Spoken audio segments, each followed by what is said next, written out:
Good morning, gang. Oh, we got to move this around. I didn't even switch this up. There we go. How we doing? It is Friday, 22nd of April. We're going here live for Past the Prop early edition. It is 8 o'clock here, Central Time. Monotone, I saw you popped off yesterday. How you been? Yeah, I've been doing good, man. Momentum is finally swinging in my way a little bit. We've got a good run going for the playoffs, so looking to continue that one today. Perfect. Somebody's in here already. Quinn is in here. Coffee talk. That's what I'm saying. Might as well. This is the time, right? You're getting in there. You know you got like 30 minutes of downtime before you actually do anything, right? I mean, you go sit at your desk, do whatever you got to do, but you know there's a little bit of time before you get rolling into doing that work. So this is that perfect time. Run, grab that coffee, get the break room, and let's get a couple plays in here. So let's look at last one. I believe that was our first losing day. I think in 3 weeks. I think in Yeah, it 2 was weeks or 2-2, right? You went 2-0, I went 0-2. No, Levine didn't shoot in the entire fourth. Oh, okay. Yeah. No, because Levine had 17 or 19 going into the second half, or fourth quarter, and he didn't shoot. DeRozan didn't pass. It was just DeRozan show. So one of these games they're going to just decide, hey, let's throw Drew Holiday on DeRozan and just get this shit Yeah. over with. Mike, hope you're doing Yeah. well, my man. So I'm saying, like, they got to put him on him soon here because obviously he's the only guy doing anything. Vucevic obviously playing pretty well in the post, but sometime you got to body him up soon. Yeah, I think we might even see that start to happen today. So Yeah, one of these games is going to be a Levine pop off. It's just you're just gonna have to guess right. So it's looking like today is going to be another 3 baseball day, 1 NBA. We're switching. I'm going to be the 2 MLB. He's going to be the 1 NBA today. So I mean, we already got some people in here at the 8 o'clock time period. Let's just get it rolling. Let's try to keep this one in that 25, 28-minute range. Got our Taylor fade. Both of those are in NBA, so we will get to those NBA spots today. So let's start off with you, Monotone. Let's get it rolling. yeah, this one's really, really simple, right? I don't want to bore anyone for too long. I'm a Nationals fan. I'm tired of watching Patrick Corbin pitch and not getting any financial repercussions for it. So I'm finally going to do that, right? He was awful last year. We finally, the Nationals fans, we're trying to talk ourselves into the fact that he might be making, a little bit of a turnaround. But the fact of the matter is only one really solid appearance came against the Pirates, right? This is a much tougher lineup. This is a much tougher matchup. The Nationals could not get their bats going at all in that series during the Diamondbacks of all teams, right? We're talking about not being able to hit against the Diamondbacks. Now we get a much better team in the Giants. It's just plain and simple. I'm going to be fading Patrick Corbin until he shows me a reason not to. So that's the plan right here. Much better team. I'll take it. Yeah, no, I backed your Nationals yesterday. That was one of my plays of the day on my channel, and it was man. Juan Soto comes up, bases juiced, I 2 know. outs, and you can't walk him, right? And it's a ground ball up the middle, gets him out of it. It's so frustrating because all they do is just walk Juan Soto. That's all they do. They don't his on base percentage is going to probably be close to 500, to be honest, by the end of the season. So obviously he's played well. I saw Nelson Cruz went yard. But I don't even know. Do they come out with who the Giants are starting today? No, they don't. They don't have that. And I think this line gets worse when they do, to be honest. I think that's why the uncertainty, because I really don't care what it is. It's tough because I believe they just had a doubleheader against the Mets. Same day as the Nats did 2 days ago, right? Which is 2 9 innings now this year, which is interesting because I'm curious who they're going to start because obviously DeSclafani, Rodon, Webb, those guys are all off, right? They're all done.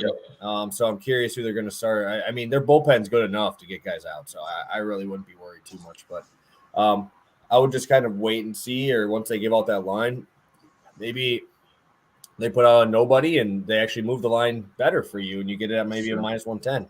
But fading Patrick Corbin is never a bad idea. This dude is cheeks, man. He's so bad. All right, on from a bad pitcher. Let's go to one of these guys who has been a terrible pitcher this year. He has been absolutely dreadful this year, and that's my guy. We're repping the crew here. I don't have my Brewer shirt on today, so I had to put the Brewer hat on. Freddie Peralta over 6.5 strikeouts. Yes, I know he has sucked, absolutely sucked to start this season. I'm not going to sugarcoat it. It's been bad. He's got a nicer matchup here with the Phillies. Obviously, the Cardinals are one of the worst matchups for strikeouts. And I'm telling you, this line 6.5 last year was -130 at best every single time.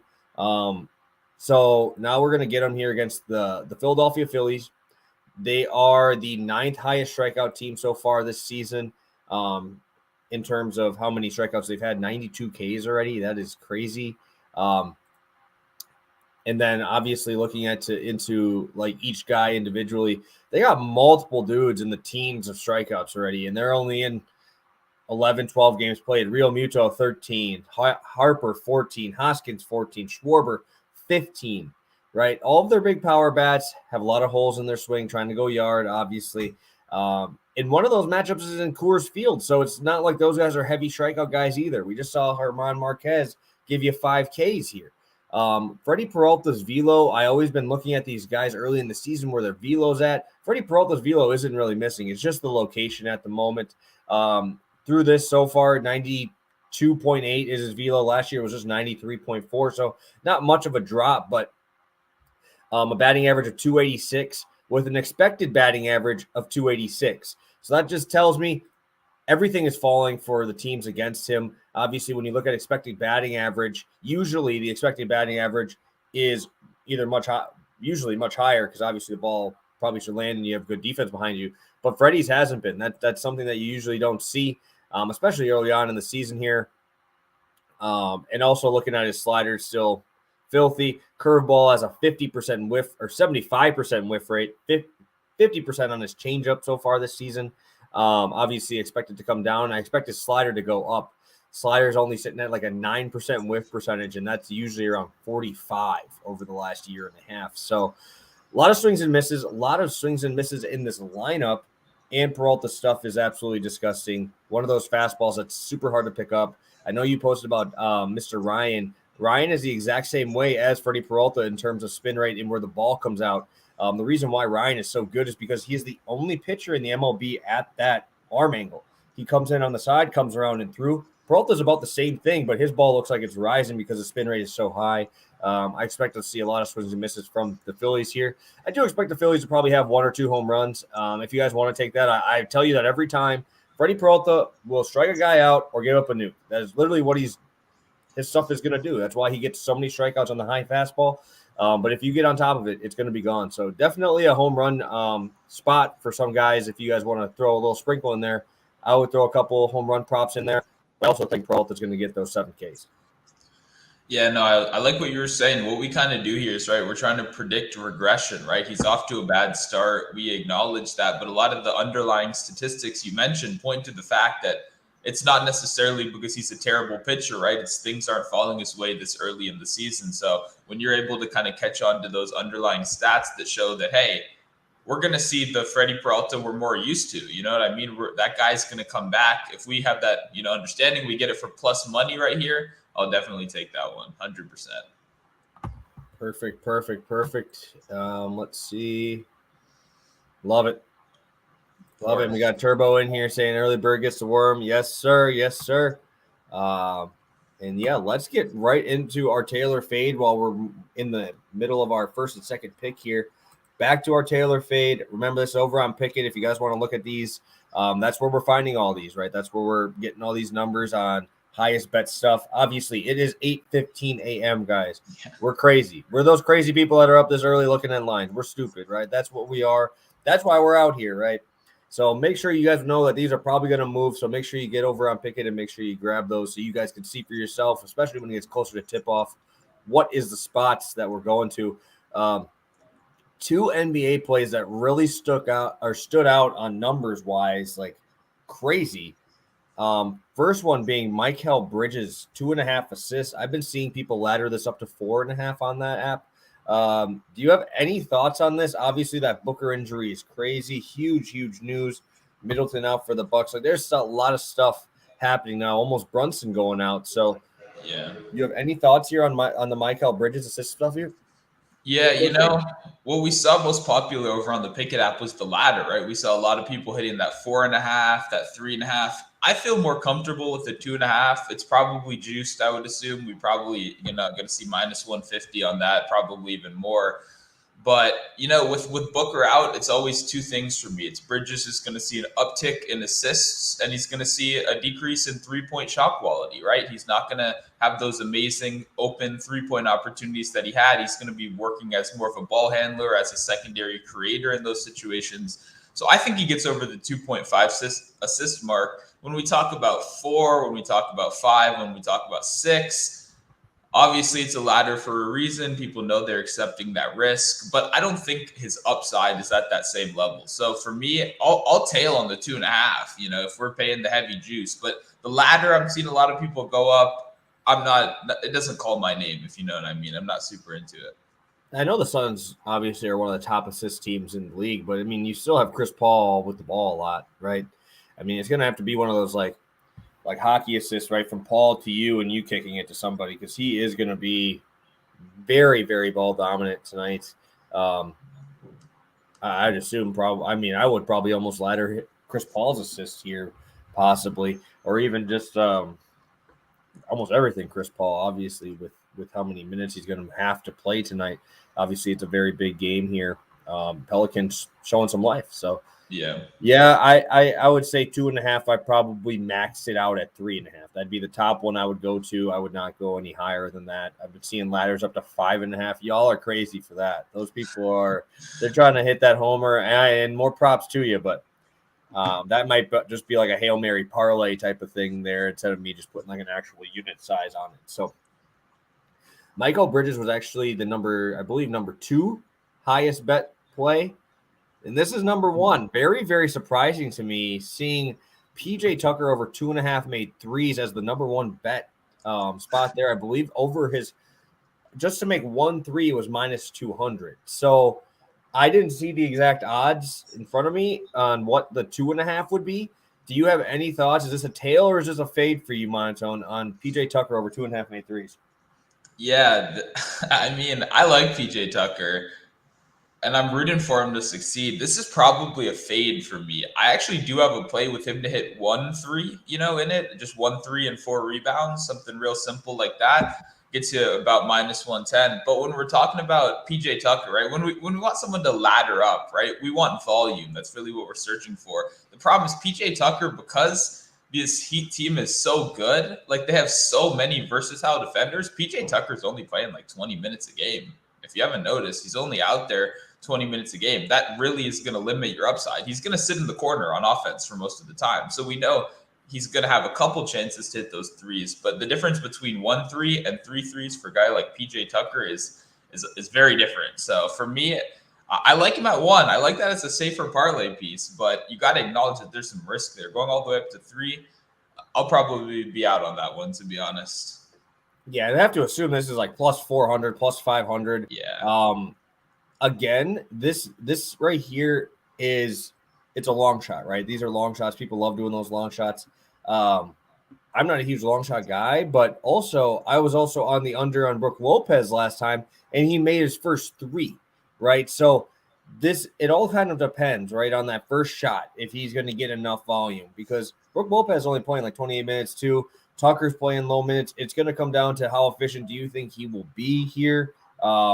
Obviously, he is not high up on the totem pole for getting points, but that also means he's not that high on the Atlanta defense totem pole either. So I would lean under, obviously, but maybe a sprinkle on 1.5. Maybe you can hit a couple, 1 in each half, something like that. But 2.5 is crazy for me, especially when I don't even think he's been shooting that many. It's just that's his only shot. If he shoots 5 shots, I guarantee there are 5 threes or 4 threes in a putback rebound layup, right? Exactly. There's really nothing else in this guy's offensive bag here. So, yeah, I'm going to be leaning a little bit under on this one as well. Just straight volume.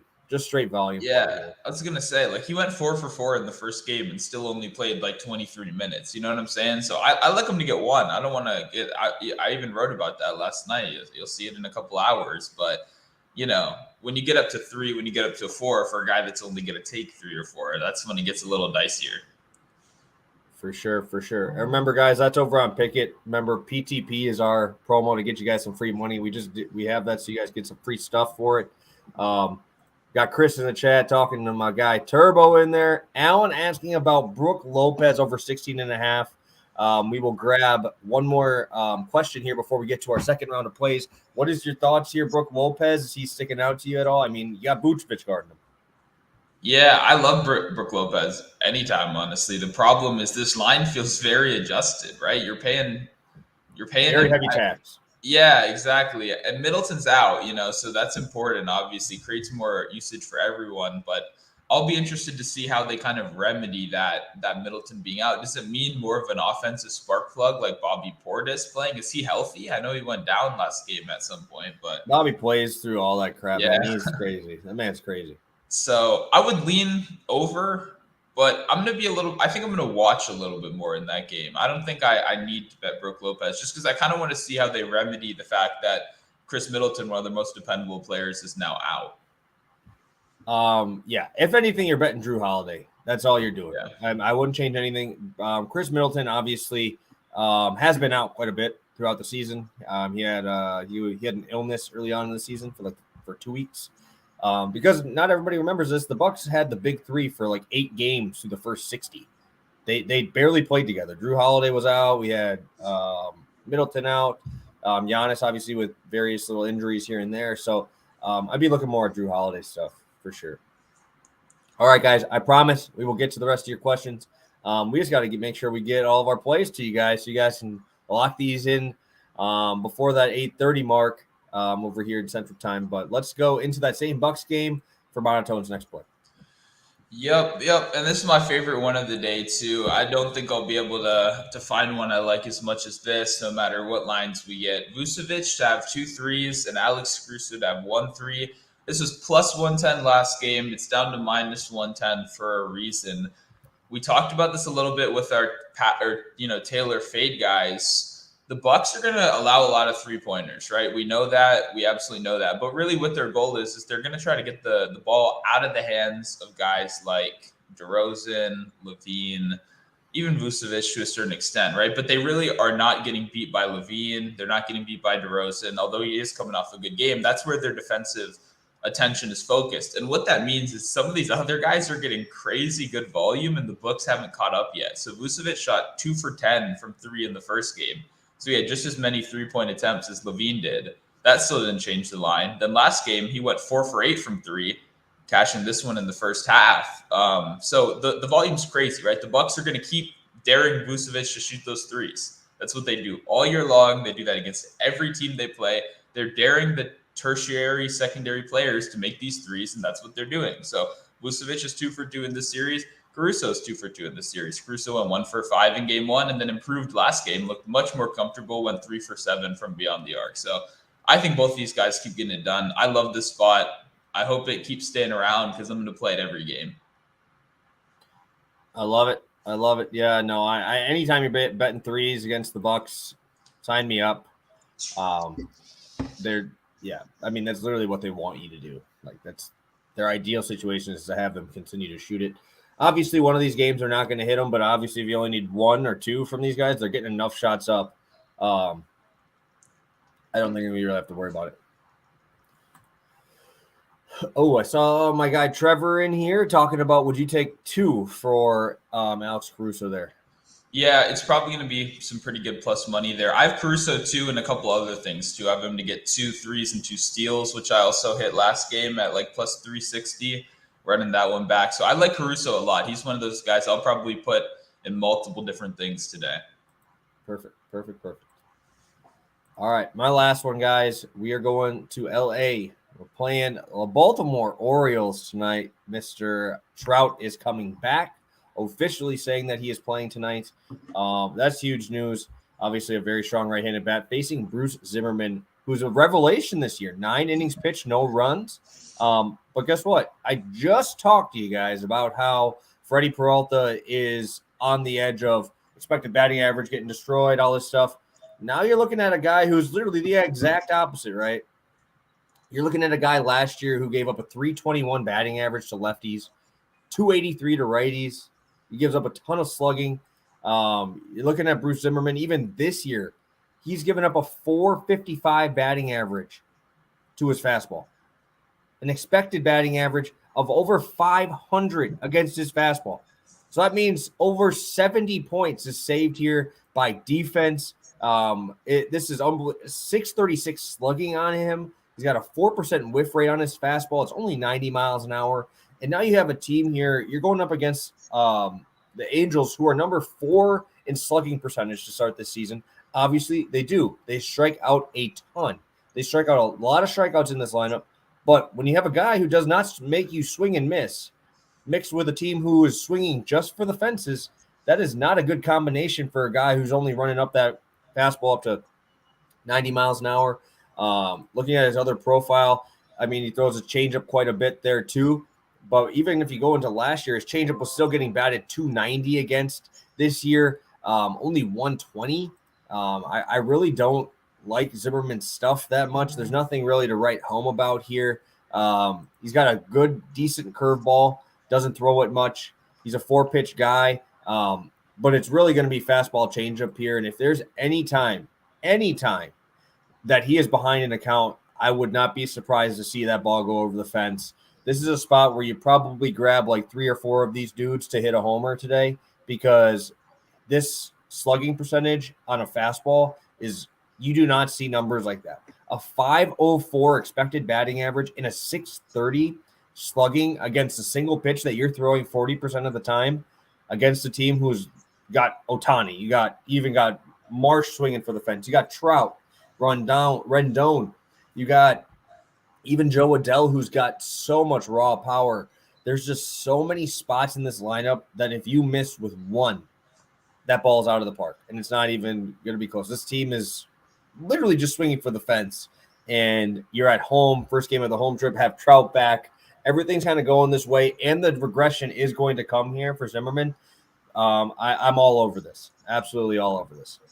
I love it. Both picks, right? You're playing on kind of this regression that the books maybe haven't caught up on, and I love it. I think that's absolutely the best way to do this, right? I mean, you could go out, right, and look at a piece of paper and see, whatever name, Mike Trout has to over 1.5 total bases in 8 of his last 10 games. So let's go play that.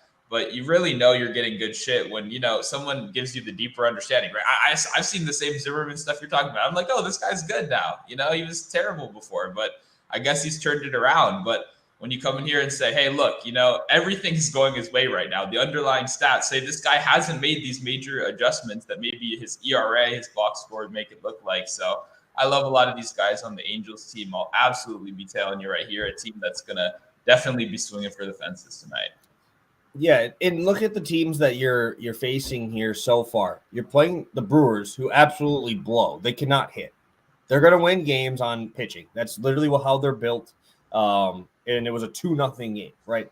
But still had a 1.25 whip. So it's not like he was completely dominating these guys, right? There's a lot of base runners, and I'm going to trust if Trout's going to have a guy up on base, he's probably going to find a way to get him in. If you give him enough chances, right? And the whip was 1.2 against the Yankees. But even the Yankees, man, I'm not impressed with that lineup. The swing and miss rate of the Yankees right now is unreal. Their offense is terrible. Same thing with the Red Sox right now. Just all of these big name offenses. Obviously, I do expect them to turn it around. Don't think I'm going to say they suck. But right now, yes, they do suck. Right now, they're absolutely terrible. And they were in Camden Yards, where he throws much better. This is his first time throwing on the road as well. I mean, everything is adding up for me to just throw a hammer here on the freaking Angels. So I love them here. Let's go into some more questions here. Paul Price bringing up an option of a defensive stat. I really like Brooke Lopez blocks while they are in Chicago. Any thoughts here on the block options? I know you're a little bit more on the defensive stats than me. Yeah, no, I mean, it's a team that's going to attack the paint, right? If he plays 28, 30 minutes, there's probably a pretty good chance he gets that block. I haven't looked at Brook Lopez super closely, but in general, he's just a good rim protector, a good shot blocker. I would definitely be interested in that. Like I said, haven't looked at the exact numbers, but it sounds like a good situation for him for sure. Perfect. What is your thought here? Let me find the original. Turbo talking about a parlay of 12 points, 2 assists for Bridges. Is this anything that maybe stands out to you at all? Is this something that you could possibly look at if you're looking at a possible parlay here on the same guy? Yeah, I imagine, maybe having to sweat out Miles Bridges to get 2 assists in like the fourth quarter might not be fun, considering he might just not touch the ball that much.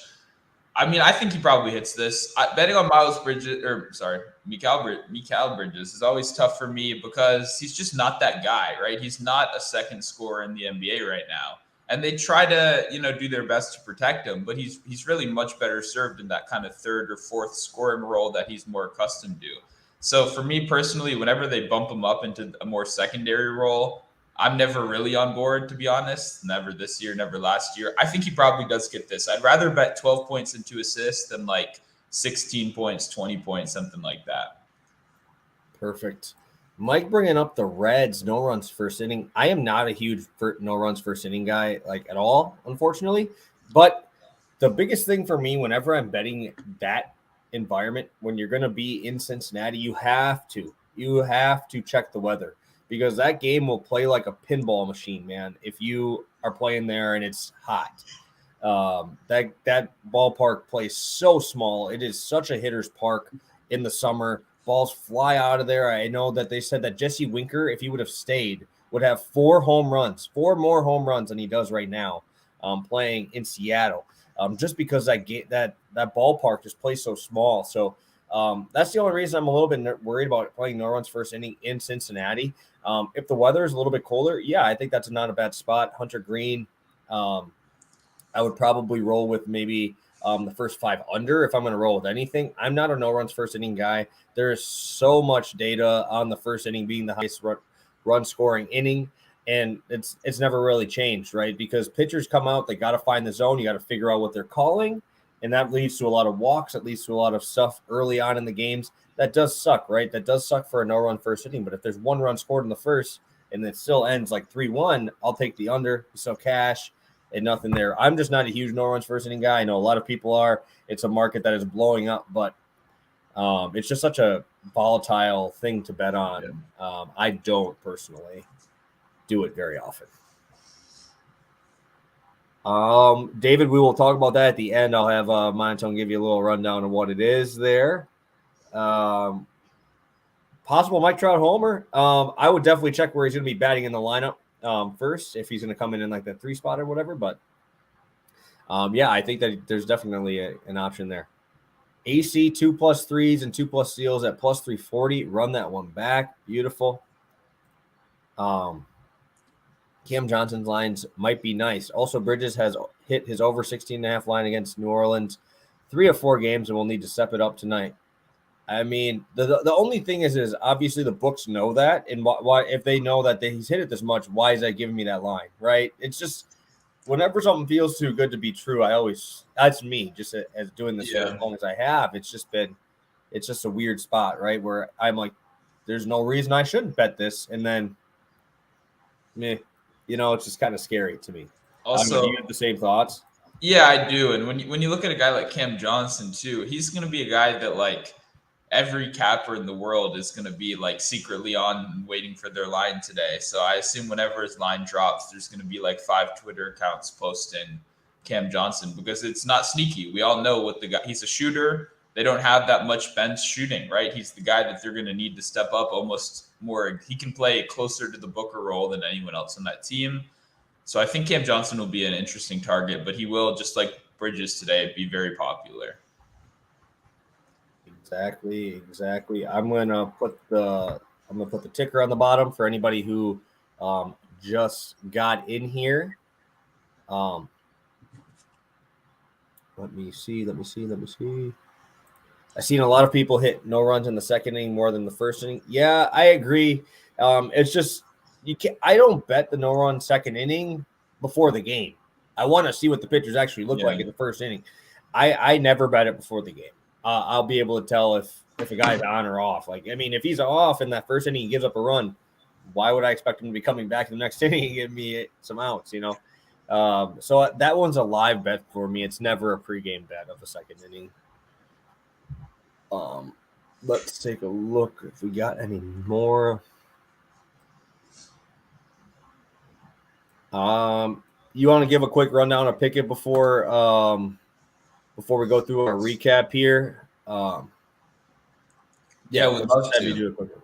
Yeah, no, that's where we're getting all of our, first of all, that's where we're getting our Taylor Fade from, right? So Pikkit's like kind of a community app. A bunch of people go in and put their bets in. And pretty much what Pikkit does is they collect the most popular bets from every single game. So we can easily check that. But beyond that, they just have a bet tracker. They tell you, kind of the money breakdown on a lot of these bets, who's popular, who's not. You can see what people like I am on, what people, if you remember, guys like Brian that have been on the show, they're pretty big on Pikkit, Birdman, friends of the show, all that stuff. So it's pretty much just a community app where you share your bets, explain your bets. We can tell you very easily. We see what you're on, but they're also giving the money breakdown. That's what I like to see. Who's popular today?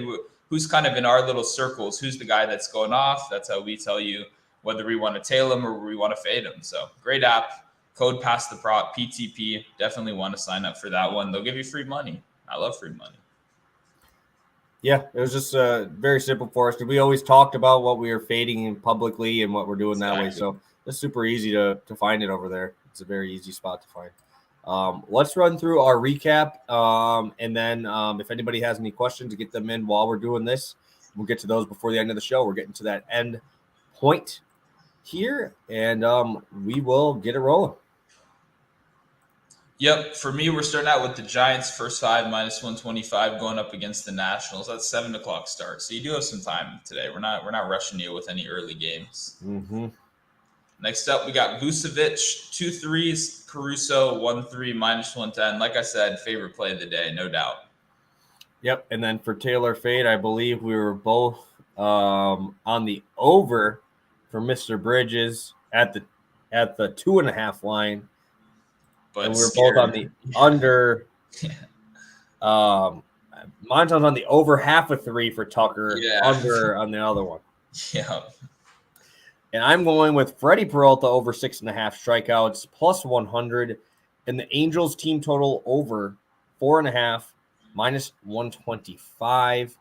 Yes, I do understand there has been a lot of unders in MLB lately, but guess what? It's early on in the season. Pitchers are always ahead of hitters early on in the season. Obviously, that's through every level. It's not just MLB. Obviously, when you're throwing guys at 98 to 100, it's going to be hard to get picked up, especially when you're playing a very, very shortened spring training. Team total over. I believe Turbo put that in there. Thank you guys for answering that for me.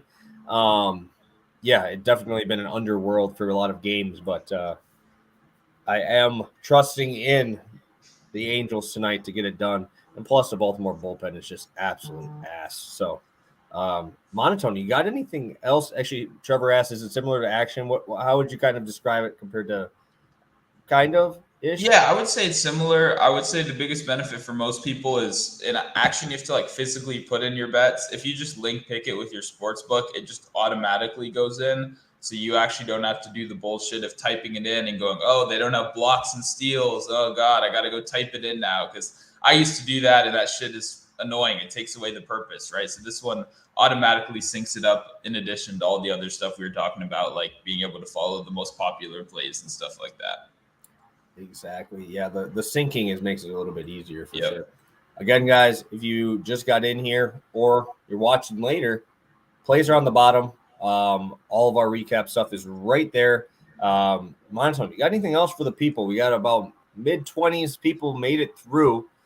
What made it through to the end with us? What do you got for the people? You got anything before we head out? Yeah, man, just gonna 2-0 day baseball yesterday. Hopefully, gonna keep that going today. There's still plenty of lines I'm waiting for. Right, it's still early, so excited to write about that. Yeah, just make sure to keep coming Monday, Wednesday, Thursday. We're gonna keep being here, so you guys keep showing up. Perfect. What is the actual name? I actually just posted. It's Pikkit like that. That's how you spell it. It's not Pick. Yep. And like we said, if you use code PTP, pass the prop, they'll give you free money. You're automatically entered for a chance to win $100. Someone wins $100 every day. So I didn't win $100, so one of you guys will. Good luck. Yeah, I didn't either. Tough break. Yeah, no, we got screwed.